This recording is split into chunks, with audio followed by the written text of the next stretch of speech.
For the next 2 days, wrestlers will compete to be the best and be the champion of their weight class. But one particular wrestler shows us that sometimes sports is far more than just the final score. You need to be unique. You need to be able to change the game. You need to be a legend. Sounds a little bit like a certain basketball team from Lexington, Kentucky. We see a lot of high school football games.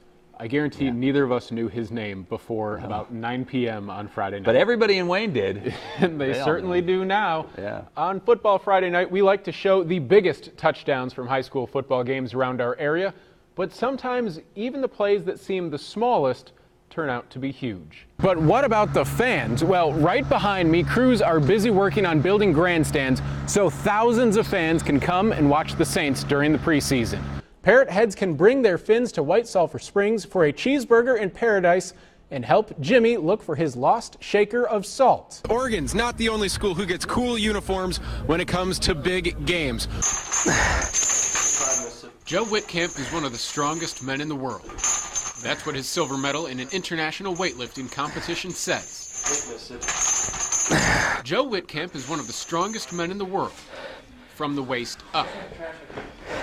A 1993 car crash left Joe paralyzed from the waist down. But that's where his journey started. I wasn't sure what was ahead of me, but whatever life had in store for me, I was ready. He began competing in international powerlifting in 1994. But for the self-described stubborn person, this individual sport is a team effort.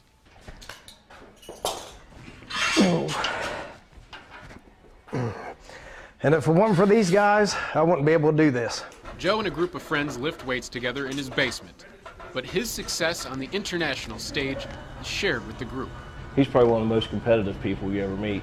And it really doesn't matter to me how he does. Just he's getting to do something he's always wanted to do. And that's all that matters. 21 years ago, Joe Whitcamp's life was forever changed. And 2 decades after the accident, he lives every day with a smile on his face.